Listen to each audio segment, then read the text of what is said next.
Good evening, folks. Good evening.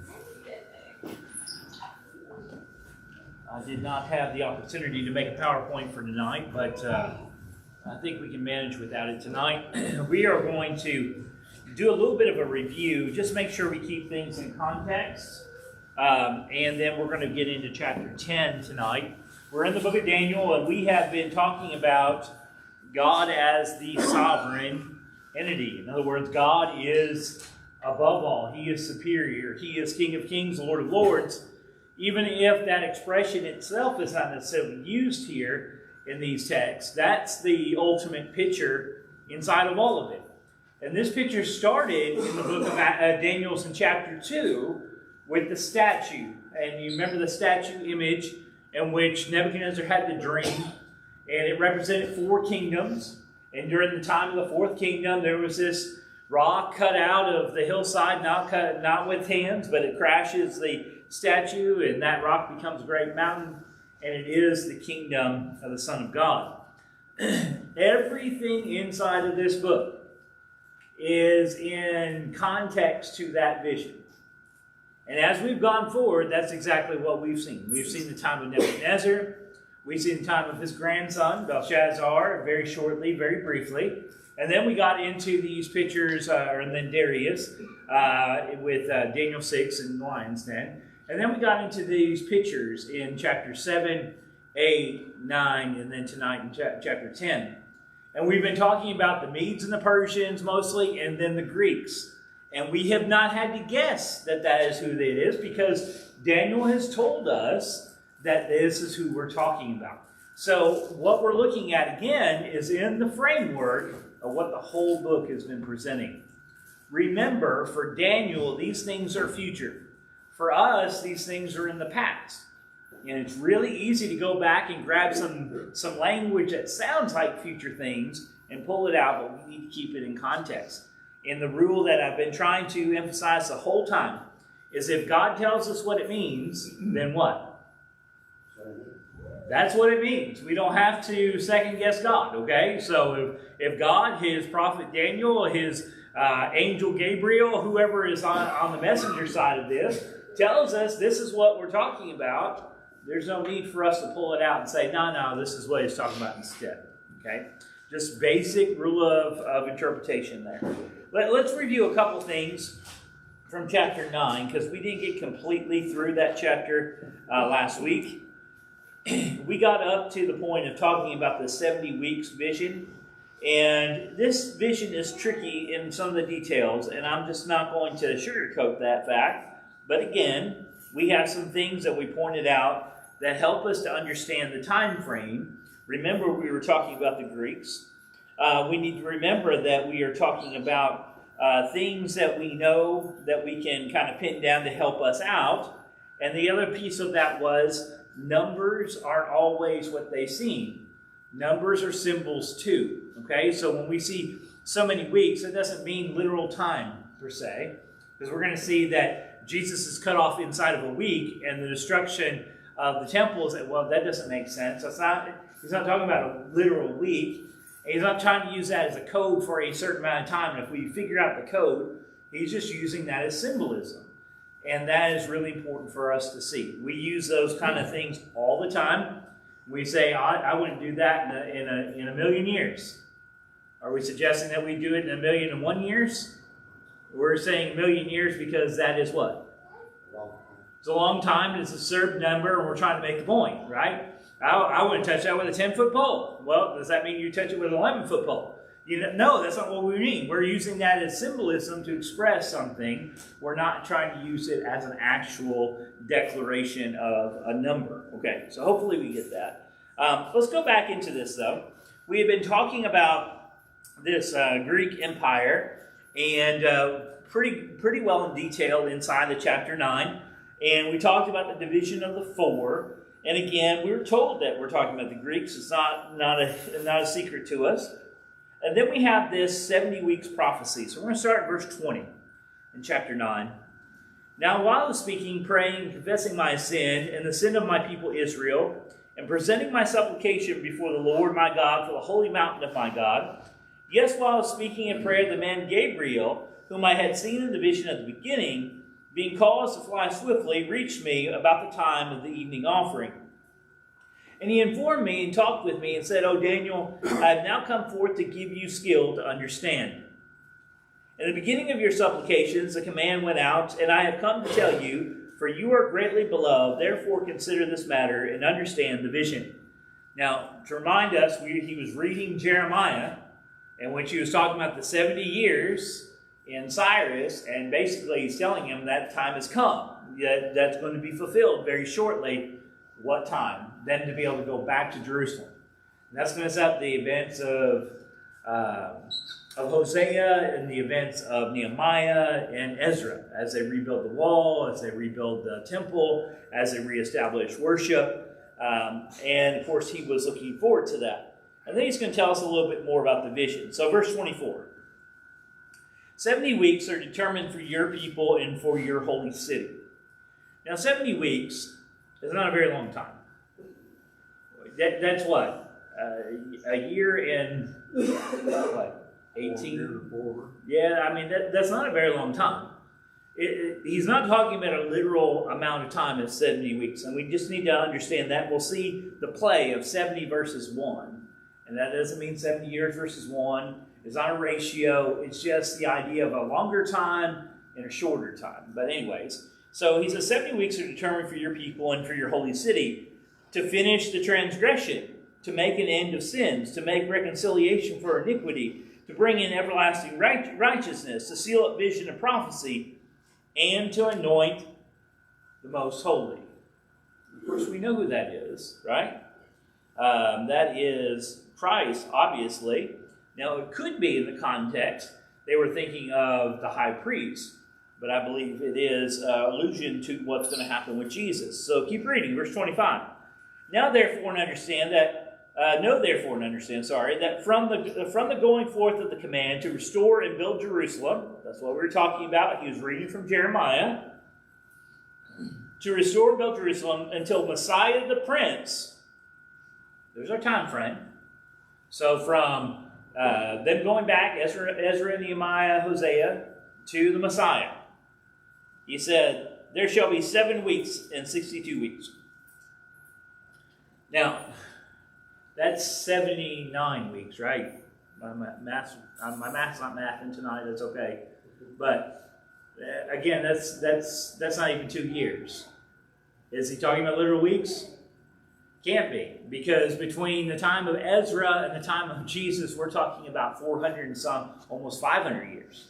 Okay, so that's not what we're talking about in an exact number. So just let it be a symbol, and if we allow it to be a symbol, I think we can get this a little bit easier. So it's this time frame between the two. That's what we need to see. The street shall be built up again in the wall, even in troublesome times. We know that's going to happen with Nehemiah. And after the 62 weeks, Messiah shall be cut off, but not for himself. And the people of the prince who is to come shall destroy the city and the sanctuary. The end of it shall be with a flood. Until the end of the war, desolations are determined. This is hitting at what we talked about in the book of Mark and the destruction of Jerusalem. This is after Messiah has come. So again, the time frames as far as weeks don't fit literal interpretations. Then he shall confirm a covenant with many for 1 week.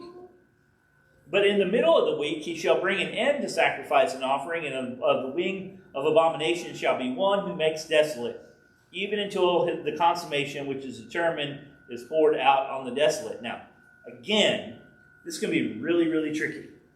And we say, well, what does that particular detail mean?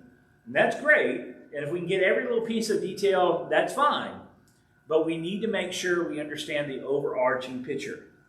Okay, we have this, we've been talking about this thing with the Greeks. We've been talking about the judgment. We've been talking about the 1 horn, then the 4 horns, and then it coming to an end. Well, it came to end when? When did the Greek Empire come to end? I'm not looking for a particular year. When the Romans ended it, okay, and took it over. And then in the very first emperor, Julius Caesar was not an emperor, okay? The very first emperor who was born?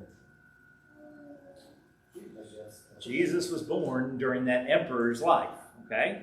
So Augustus Caesar is the one who asked for the census that sends back Mary and Joseph to Bethlehem, in which Jesus is born there. So what are we getting at? We're talking about those weeks, and you can add them up, and you can multiply them, and you can try to use math to make them fit the different time frames, and it's not going to work. And people have tried that. That's not what they're intended to do. What is he intended? There's going to be a large period of time, and then there's going to be a short period of time. That's what he's getting at. He wasn't giving him as a predictive, well, figure out this much time, and then you're going to know the Messiah is there. What's happening in it? You have the combination. Remember the desolation with the small, one of the four, which has the horn that comes up that speaks all these things and messes with the children of Israel and takes away the worship and so forth. And I told you I'm pretty confident that's in Antigonus Epiphanes IV. And then you have that idea of the desolation. And watch as Gabriel pulls that into the time of Jesus. And where do we see that? In the judgment of Jerusalem. We talked about that a few weeks ago, more than that, a few months ago, with the destruction of Jerusalem. There was one sign, Jesus said. He said, there'll be wars and rumors of wars and all these things. He says, the time is not yet, but this one sign I give you, when you see the abomination of desolation that Daniel spoke of, leave the city. And what do we see? Well, the desolation earlier was the army coming into Jerusalem. And that's going to be repeated by the Romans. So there's a lot here that actually is for our benefit. But sometimes we get caught up in, well, there's a goat and it's got 4 horns. And that's kind of crazy. I mean, I grant that. That's crazy. And then we're talking about a horn that's, talking and carrying on and all this stuff. Again, it's symbolism. What do we know? What can we know from the text? That's always going to be, hopefully, our point of reference. Let me stop there because I feel like I've said some tricky things in the middle of a rainy Wednesday in which our brains may be turned off. So let me stop there for thoughts, comments, or questions. Remember time frames, okay? To go into this context, go past these 4 kingdoms, go past the times of the Messiah coming into the world, and to go 2,000 years in front, plus, to talk about end of the world time things, does not fit the context of this chapter or this section or this book. Do y'all follow me? Remember, we have time, we have it in Acts, I keep saying Acts 2. In Daniel 2, we have it restated with the beast in Daniel 7. And now we've been working on the Medes and the Persians. We haven't really even talked about. We're just now hinting at this after the Greeks, okay? But we're going to talk more about the Greeks in the next chapter. So it's still going to be part of that time frame. All right. A lot of glazed over eyes. So I'm going to assume we're just going to move on, and hope for the best. How's that? All right. Because it's going to get easier from here.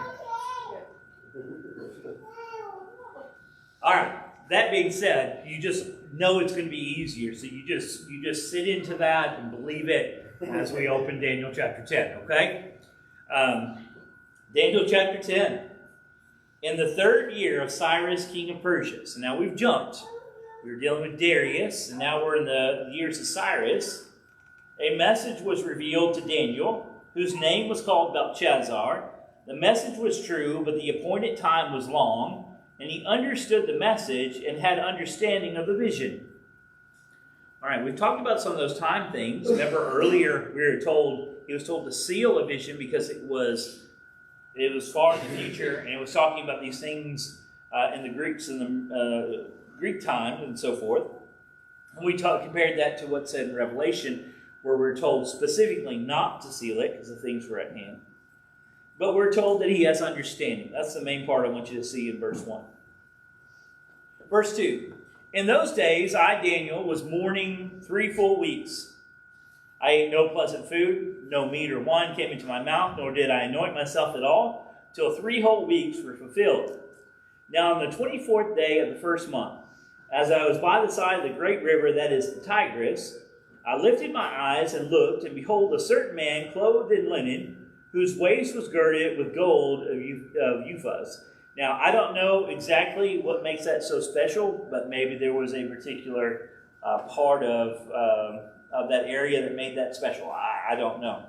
His body was like beryl, his face like the appearance of lightning, his eyes like torches of fire, his arms and feet burnished bronze in color, and the sound of his words like the voice of a multitude. Now you see a very similar description that's used to talk about Jesus in the book of Revelation, but also it's kind of similar to talking about the giant angel that you see in like Revelation 10. So there is certainly this heavenly being that is in front of him, okay? And it says in verse 7, "And I, Daniel, alone saw the vision, for the men who were with me did not see the vision, but a great terror fell upon them, so that they fled to hid themselves. Remember on the road to Damascus, and Saul heard, and everybody else didn't hear, but they were just frightened? This isn't talking about that, but it was a similar occasion, it seems like, with Daniel here. Nobody else understood, but he did, and they were brought into terror. Verse 8, "Therefore I was left alone when I saw this great vision, and no strength remained in me, for my vigor was turned to frailty in me, and I retained no strength. Yet I heard the sound of his words, and while I heard the sound of his words, I was in a deep sleep on my face, with my face to the ground." All right, so we have this really dramatic setup. This figure here that comes with this, in white linen, with these bronze feet and this fiery look and all this strength, and he has lost his ability to have any strength. He's down on his face. Seems like he's prostrate is what he's trying to suggest there. But we haven't been told anything yet. So that's what's coming next. Verse 10. "Suddenly a hand touched me, which made me tremble on my knees and on the palms of my hands. And he said to me, 'O Daniel, man greatly beloved, understand the words I speak to you, and stand upright, for I have now been sent to you.'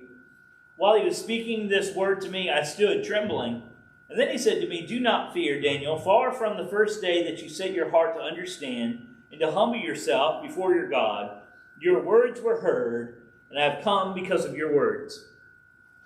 I believe this is referencing back to when he was reading that text from Jeremiah, and he began to pray. We talked about him praying, taking ownership for his people for their sins. Hopefully you remember that. I do believe that's what he's in reference to. And he asked God to keep his promise. And now this figure is saying, you've been heard, and since you've been heard, it's been kept. Now he hasn't seen it kept yet, but that's how God functions, right?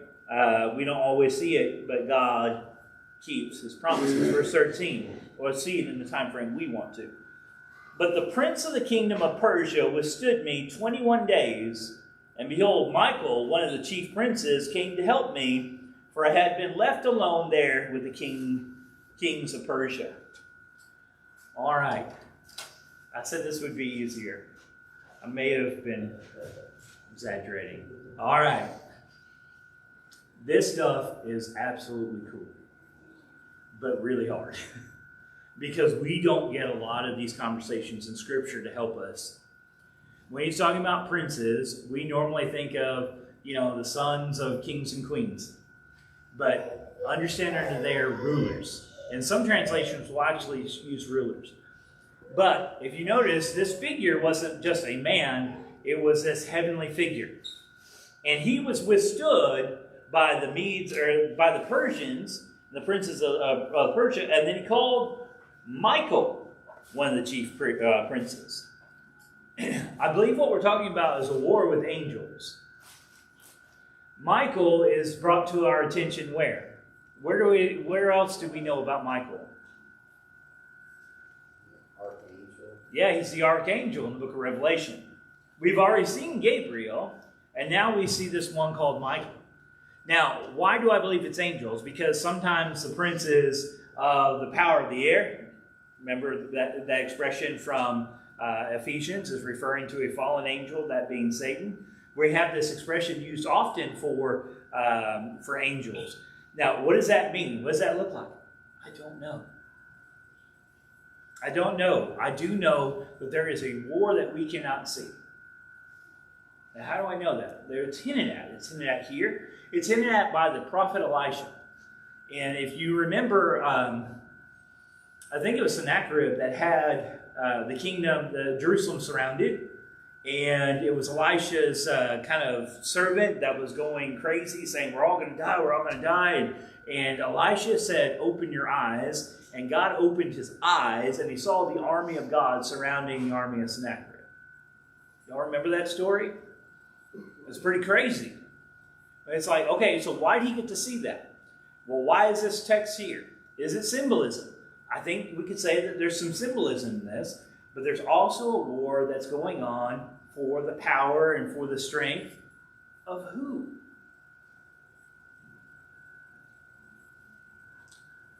I want to ask you something. When we think about these nations that we're reading about in Daniel, when we read about Revelation, which I believe is primarily about Rome, I think there is some other things in there, but when we think about what we see in those, we see pictured in Revelation that the devil is the power behind, the beast behind these emperors or these kings in that picture.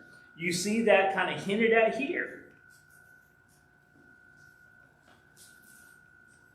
Let's go back to Ephesians 2.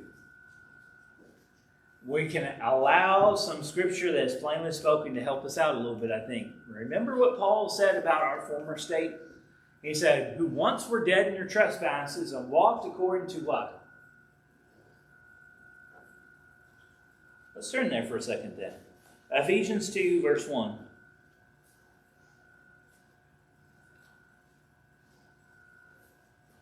And you me he made alive, who were dead in trespasses and sin, verse 2, in which you once walked according to the course of this world, according to the prince of the power of air, the spirit who now works in the sons of disobedience.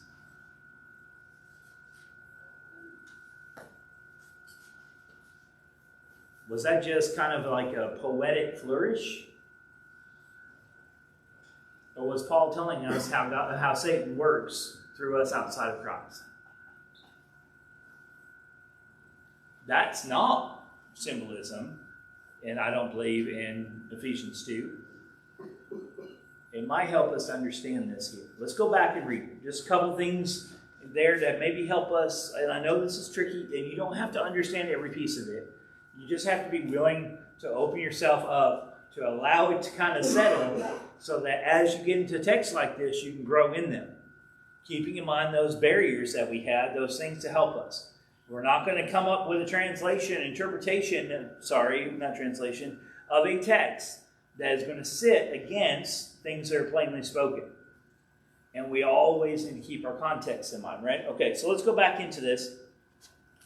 Do you see this amazing figure talking to Daniel? It's got him shaking. It's got him standing up, but he's still trembling, whatever this figure is. Now, we've only seen this picture a couple times, and it's always with either angels or one that's called like the Son of Man. So, and he's telling him why he's been delayed. What could delay an angel?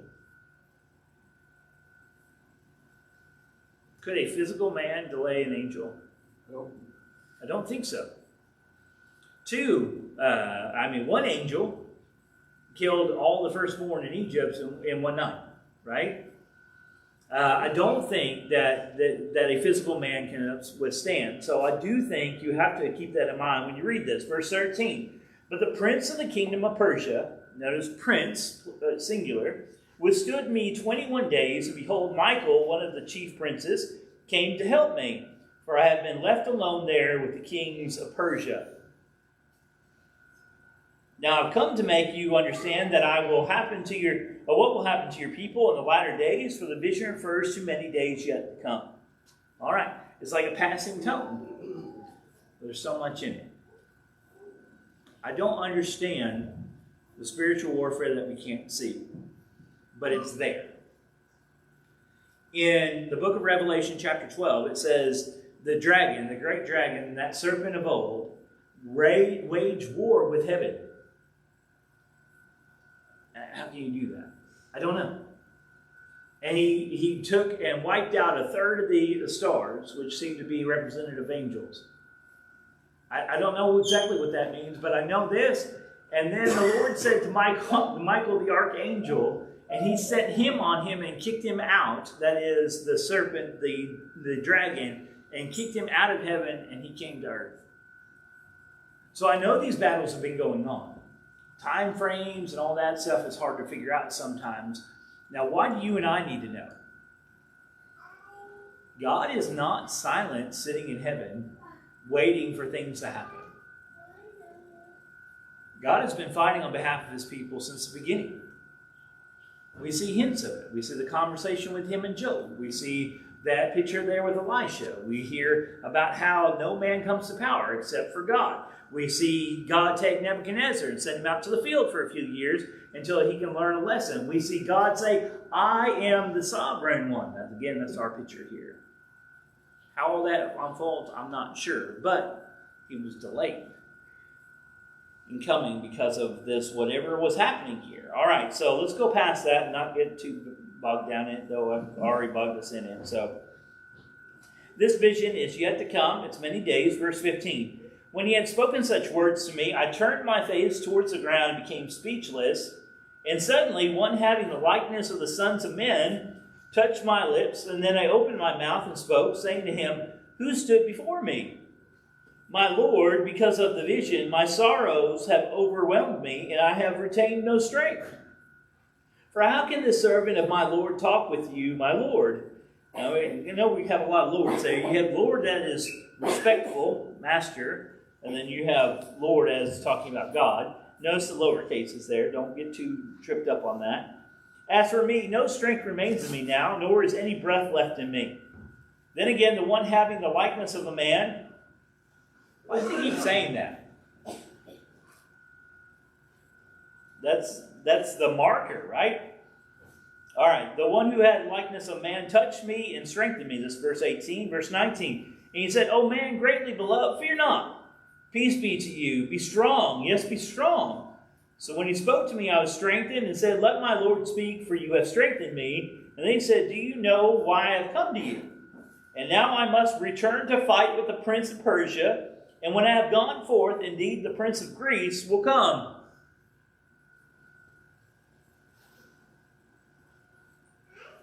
But I will tell you what is noted in the scriptures of truth. And then we have this mark. No one upholds me against thee except Michael, your prince. Like I said, this is not easy stuff. I'm not going to sugarcoat it. People will debate stuff inside of this for all their lifetime. Theologians have debated things that are inside of this, but there are markers that we know.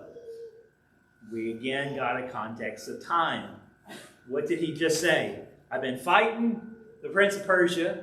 That's why I've been delayed to come tell you this. And I'm going back to fight again against the prince of Persia. And when I'm done, the prince of Greece is going to arise. Whatever that picture is of God saying, I raise up and set down kings, has a spiritual element behind the scenes, not just a physical one that we deal with. Now, why is that important for us to know? Does that remain true?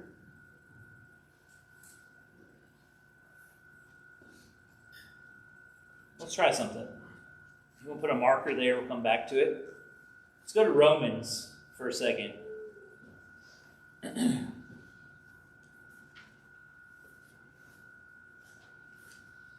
Romans 13.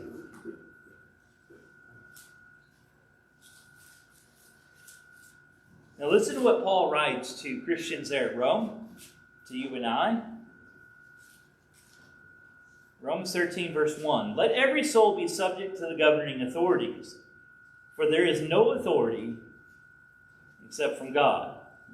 And the authorities that exist are appointed by God. Therefore, whoever resists the authority resists the ordinance of God, and those who resist will bring judgment on themselves. Verse 3. For rulers are not a terror to good works, but to evil. Do you want to be unafraid of the authority? Do what is good, and you will have praise from the same. Now we know that not every leader is godly. But what did Paul remind us? the same thing that Daniel is teaching us. God is working behind the scenes to see about what he has chosen, what he has deemed right, what he has deemed necessary, whatever it is, his plan, his will. And he is actively working it. It is not, just this passive thing. Well, that one won. Okay, that's whatever. And there seems to be much more of a hands-on thing going on with God. So, when we get frustrated, do you think Daniel was frustrated? Could you imagine living your whole life in servitude only to be enslaved by someone else? I mean, he leaves as a young man. We can debate how old he was, but he was a young man. He was called a lad, so he was not of the age of 21, which would have put him in the adult male category for the Hebrews. And he is brought into Babylon, in which he is enslaved. He's made a eunuch. You can follow that through. And he spends his whole life as basically a servant. Now he rises up and he is in blessed positions because of God. And then only to have Babylon overthrown and Medes and Persians come in which he becomes what? A slave to that nation. I'm sure there were times that he was frustrated. And what did he just get a glimpse of? First thing that this figure tells Daniel is, you were heard. I was delayed, but you were heard. As soon as you were heard, it was given. Now, Daniel hasn't seen it, but God has already chosen for it to be. And then he tells them about this battle, and then he tells them about what's coming. Greece is coming. Now, it's going to be a long time off from the time of Cyrus before Greece is going to come in and take over. But does that mean that he's fighting hand-to-hand battle with this prince, this whole time until... I don't know. I don't think so. But I don't know how those battles play out. Or if he's just talking about influence. I don't know. I just do know that there is a spiritual element to it. So what does that mean for you and me today? Well, we need to make sure we keep this book in its context, but we need to learn its lessons. Is God still sovereign? Yes. Yeah. And when things don't go the way we want and we're frustrated and things aren't happening the way, we need to remember that. And we need to learn from Daniel. Daniel, in his frustration, was reading God's word, and he was also praying to God. And I think those things can be learned pretty well. There's a lot in here, but I'm going to open it up. Comments, questions. Did I lose you completely? Did you follow me any? Feedback is much appreciated there. We'll go back and talk about some of these things. Yeah? No? Question I could ask would just be more confusing. That's a general thing. I don't... Did you follow any of it? That's the thing. I have a hard time sometimes judging if I can... There's a whole other layer to this, but I just try not to get into that layer.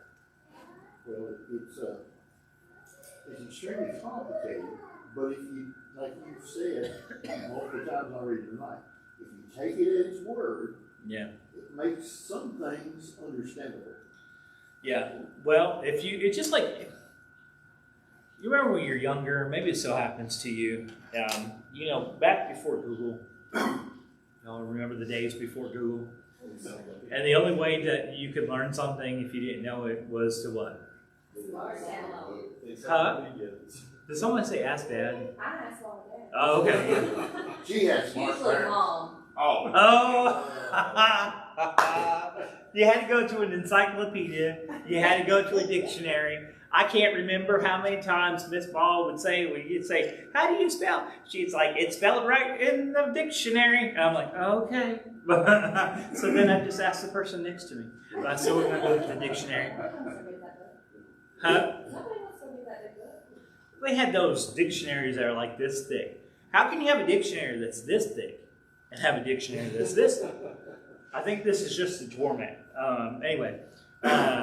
But before, the time of Google, if you wanted to learn something, you had to get a dictionary, encyclopedia, something like that to learn. But if you were reading a book and there was a word in it, you didn't understand it, and one, you didn't have access to a dictionary, or two, you were like me, getting up and going to get a dictionary was just too much work. What did you do with the word you were trying to figure out? You skipped it.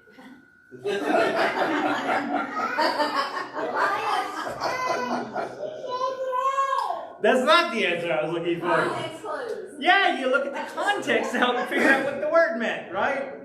Okay. That's what we did, Leanne, right? Yeah, I did that too. I might have done that too. It's not like on purpose. I think maybe sometimes we do Bible study that way. If we don't understand it, we'll just skip it. And Yeah, we go. I can't say that guy's name, so I just thought you gotta keep on going. That's true. Anyways, it's the same idea. When we're looking at these things, what can we know? Well, we know, we don't have to guess. We're talking about prince in Persia. Whatever we make of it, physical prince, angel, whatever, we can debate that, but it's something to do with Persia. Then we know that after Persia, he's dealing with one from Greece, or from Greek. And we know how history works in that. We know the pictures that came before that. So whatever we make of this, it needs to be in line with that context. Does that make sense? Now we can say, well, I'm not quite sure. That's fine. But you know what I know this is not? I know this is not, a representative of the EU coming with an army. I know this isn't Russia building its forces or about the battle in Ukraine. Because what has been told to us, it won't fit. Do you all follow me at least that far? Okay. Then we're doing something. I'm glad that it's time for us to end the Bible study. I know this stuff's kind of hard, especially in the middle of the week, but this stuff is worthwhile for at least this idea. If we don't completely know what it is, but we can know what it's not, that's a long way of helping us figure out things when we're talking to people and dealing with things around us. Things that are like this, that have all these pictures and so forth, they're really easy to manipulate. And if we don't know what's underneath it, we'll go with them sometimes. Okay? I talked about this with a book, and of course, Hal Lindsey, the Great Planet Earth, the late Great Planet Earth, kind of started this whole premillennialism idea. Didn't start it, but kind of made it the popular take. And then you had the Left Behind series that kind of upped it that much more. And why did those things? Because they're so cinematic.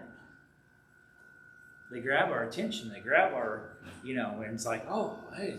And they play into our fears.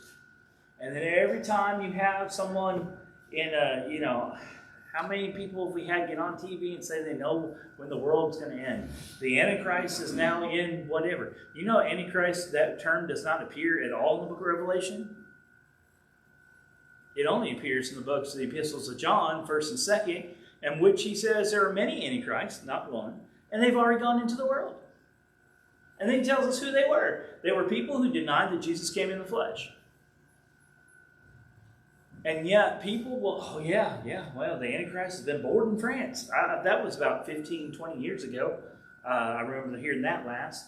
We had the preacher in Africa saying, and how many people sold everything they had to follow that stuff.